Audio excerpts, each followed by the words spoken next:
students. I'm Indumati Karthikeyan from InKar IAS Academy.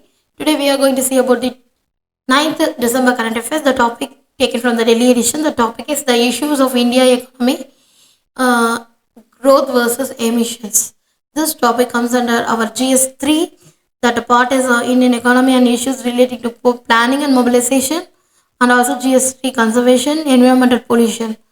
First of all, why it is in the news? The historically economic growth is found to be positively related with the environmental degradation, as the growth is believed to be a driver of the carbon emission, that is a greenhouse gas emissions. However, while the growing climate crisis, that is the imperative to reduce the emission by ensuring continuing economic growth will gain global traction. The Indian economy has consistently showcased a robust growth overall the past decades, but higher economic growth is believed to has overcome the increasing environmental pressure, also notably the high greenhouse gas emissions. However, Indian Economic Survey 2023 to 24 claims that Indian decoupled its economic growth from GHG emission. Has been 2005 and 2019, India's GDP grew at compound annual growth of rate of CAGR of 7%, while emission of CAGR of just 4%. The rise of the crucial question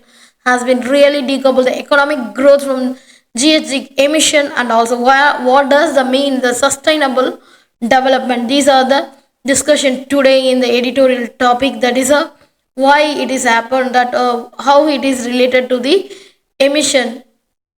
So first and foremost, we must know that what does it means. So first of all, decoupling refers to the breaking the link between the economic growth and environmental degradation. Historically, economic growth is found to be a positively related to the environmental degradation, as the growth is believed to be a driver of the greenhouse gas emissions. However, with the regrowing climate crisis, the imperative to the reduce emission while ensuring continued economic growth has gained global traction. There is a types of decoupling, that is absolute and relative. There is absolute, it occurs when the economic grows while emission decreases. This is the ideal form of decoupling, where countries grow economically without increasing environmental harm. And also there is a relative, with the happens both GDP and also emission grow, but the rate of the GDP growth surpasses the rate of emission growth.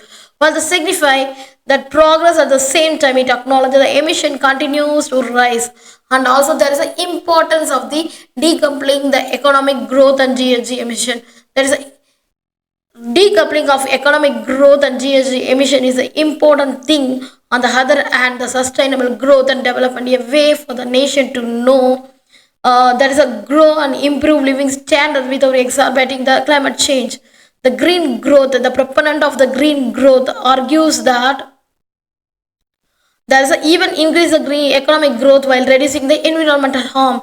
And also degrowth advocates that suggests that economic growth itself is the primary driver, ecological degradation, and should be curbed in favor of the reducing resource consumption. And also there is a counter argument in degrowth, that is a proponent degrowth outlooks the fact that our country is in addition tackling the rising of the GHG emission and also the climate change, which requires tackle low standard of living, environment, energy poverty, and also there is ensure a decent life while could be taken of through economic growth.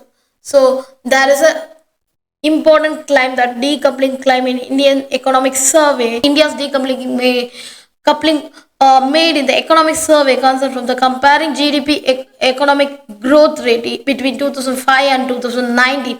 The survey does not specify whether they represent absolute or relative decoupling, and also there is an examination of decoupling indicator, that is discussed in OECD 2002, that examine the economy-wide sector-wise decoupling status for the India. 1990, there is a trade liberalization. India has been experiencing steady and stable economic growth, and also there is a examining the emission generation growing India with respect to level of the 1990.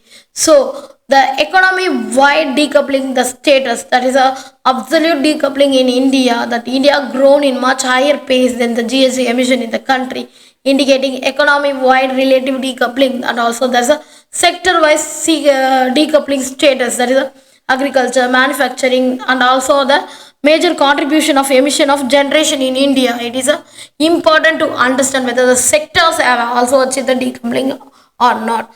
And also there is a growth data. There is a 1990 growth data grown sixfold, while GHG emission have only tripled. And also there is a efforts need for that relative decoupling in India. From the data, it seems that India may have achieved a relative decoupling where emissions are still rising but a slower pace when the economy, and also achieve the achievement of the commendable will fall short ultimate goal to be absolute decoupling where economic growth can continue and also even as emission fall. And also there is a comparison with other countries. While most countries fall short of the achieving absolute decoupling and also still expedite rising emission of the GDP increases, many countries have at least managed to achieve the declining rate of the growth emissions.